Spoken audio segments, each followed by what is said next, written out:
Stian and Tristan, are they out for this weekend? Yes. Okay. You talked about after the Orlando match, kind of some self-reflection and some accountability. I'm curious, what, if anything, changed this week in terms of the training and prep for Nashville? There's the things that when you recognize things, it's you know by experience what you have to do. And in the end, it's like, as I said, we as a team have underperformed now individually and as a team that is together now for a couple of weeks, and then we have to start to. So they agree with me. We have to start to come together. You push always to get better, but in the end, has to see smile. I have to see people attacking the situation. I have to see that we have as quick as opponent or quicker. And I didn't see now. I think we always won half a yard late, and when you are that, it's like maybe a little bit overthinking, and that you have played the game a little bit too many times.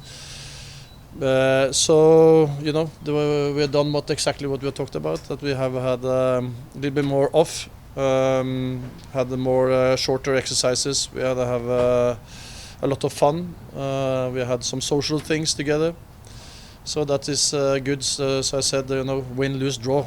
I want to see the teeth of Miggy and the others. When they are smiling, when they are enjoying playing football, then they are at their best. And the start's there, and from there also the hard work is coming. So that's what we have had focus on now. But of course we need to be prepared of what they are. They are a good football team.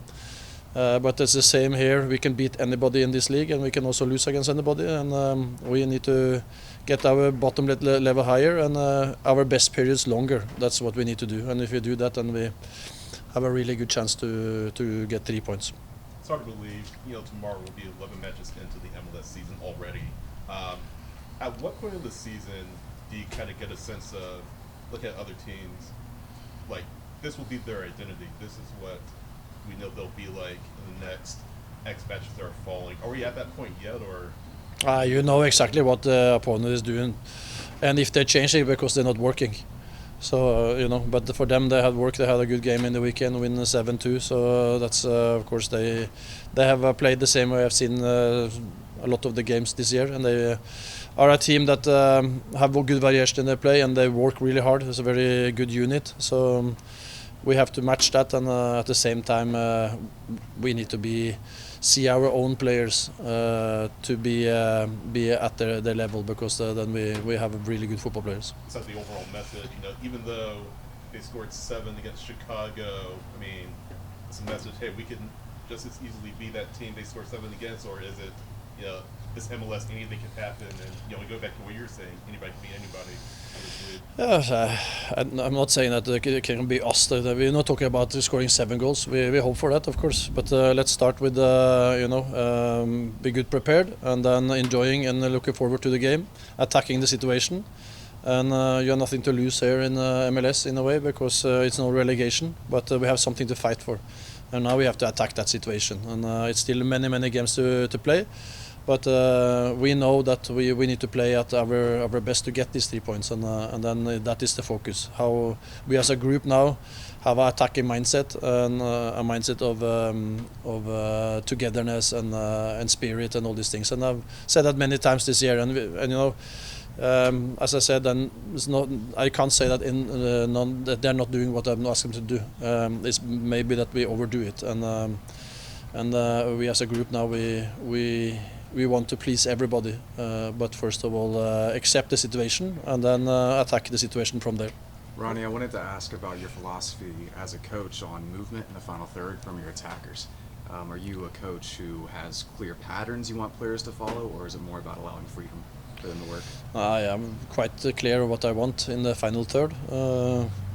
But of course you cannot control every player. You want to put them up as much as possible in a situation they are used to be in and they like to be in. Mm-hmm. So it's about that. So you have to see what kind of types you have.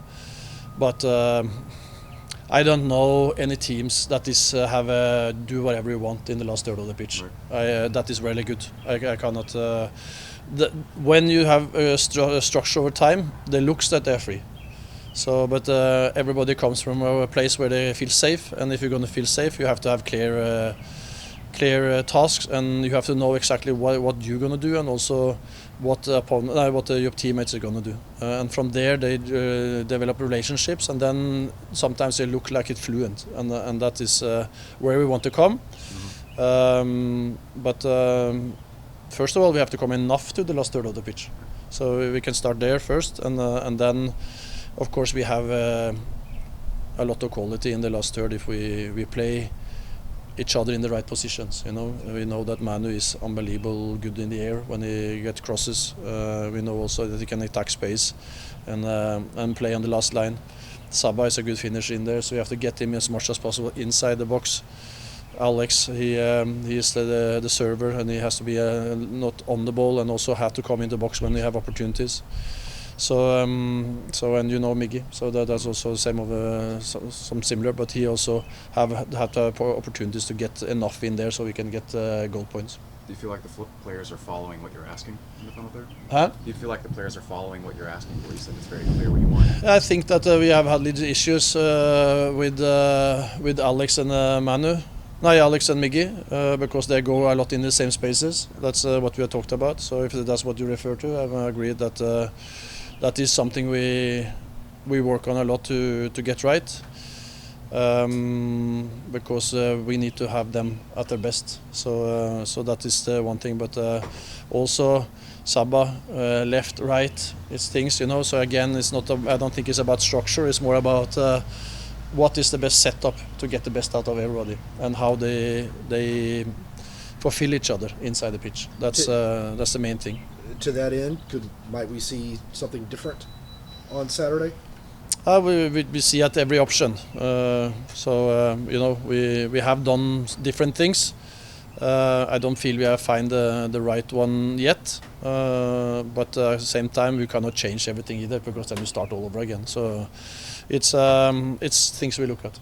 Coach, you've talked about the players needing a sense of safety and not being afraid to make mistakes. How have y'all worked on that this week? No, it's about talking about it. It's about taking responsibility myself as well about things, and be very clear, and take away all the consequences, because that's you cannot go to the pitch and think about not doing mistake. You have to go to the pitch to attack the situation, and that's what we talk about, and talk about how it feels to always protect something or have to do something, or we cannot. These kind of thoughts, that's killing your mind, and that's what we work on, to use energy of what you can do something with. And the game is going to be played tomorrow, and we have to just be as prepared as possible. And then when you put everything of your energy out on that, and you attack the situation, then you get the best out of yourself, and then you have the best chance to beat Nashville. So that is what we focus on, and of course, make it simple, make it clear. That's also safety. So they know in the situation they meet with the opponent what they're going to do in those different situations. When you were a player, did you have a situation like this for yourself, where you had to kind of pull yourself out of a fog? And how did you do that? And what were some of your advice to the players as well? I maybe had hundreds of them during my career. So 3 games in a row lost. That's has happened many times. It's about how I'm turning around. But I think I recognize myself, how I feel and how I do, because if you overwork, you can go into a thing that every time things go against you, you want to work harder. You don't just, you get more and more into what you're going to do. You are earlier up in the morning, you're staying in longer days, you overwork, and then you come to the game and you're like nothing to, no emotions. So to take a step back when you're actually feeling that is important. I think also the players, they are younger than me. They are, have less experience. So that's important that they also recognize this kind of situation. And everybody is in different situation. Everybody had different things affecting them in their lives. So that is a learning thing. But first of all, as I said, we need to go in there, and I want to see that they enjoy. I want to see them fresh. I want to see them go for it, and then you take whatever comes. But then also I think we have a really good chance to do something. Coach, how important is it this game, especially defending on the front foot with the front line against a team like Nashville that likes to pick their head up and skip lines and play long balls, so you can keep them from being comfortable in doing that? Yeah, I think we need to be very organized. That's the main thing, because if we start to jump everywhere, then they will keep in behind, and then we get stretched and open. So it's about when to press, and in what phase, and be clear in the trigger points they want to do it, and that we need to react very quick to when you're open, because you attack then you go out, and open spaces when you defend you have to come together. So these kind of situation when you win the ball, and of course if you are good on the ball you don't need to defend so much, then you get them to run after you instead. So that's just what I prefer the most. We know Brad is a very vocal leader on and off the pitch, and he talks about that too, that he feels like maybe that's something that needs to be worked on more, so having more vocal leaders during the game to kind of make those adjustments. Is that something that you see and can kind of help coach some of the guys, like a Miggy, like you mentioned, like the season more, or is that something you like to kind of just let develop on its own? I think we have talked a lot about leadership, so I think also you don't make a leader in 2 weeks or in 3 days. So it's first you have to perform. That's number one. If you don't do what you're saying, then you're not a leader. Then you're more a boss. But then you have to stand outside the pitch to do it. So when you're on the pitch, number one, do your job. That's number one. And then from there, you need to have to think at, okay, how can I help myself do a better job and also help the team? So the closest to you, can you start to talk with them? And if you're going to do that, then you have to know exactly what the tasks are different. And then again, we are back to that you have to have consistency in messages. You have to have consistency and also in how you pick the team, because if there's new people around and there's new messages, it's not so easy to know exactly what to do. And from there you develop the culture and the style of play, and then I think you will see more leadership and things. But I would love to have, of course, some that could take some of that communication that Brad have, because but he's 41 years old. I think also he's a little bit born like that, But also you can make, and it's different ways of being leader. So I think that's an important part of it. But I think if you overthink about that I have to help everybody instead of doing your job, then you lose focus, and then also you maybe drag yourself out of the confidence and things like that. So I think that is one of the things that is maybe happened a little bit. All right. Yeah, Coach, this run of form hasn't been what y'all expected, but Saturday at Mercedes-Benz, big chance for y'all to start turning things around. What would your message be to the fans and to the city ahead of a big home match? It was, as I said it after the game, that's when we need the fans is even more now, and I think they have been unbelievable good when we have played at home. We are as disappointed as I'm sure some of the fans are that we haven't get more points that we had. But everybody has to really understand that we are doing everything to get as much points as possible and to get good performance and to improve as quick as possible.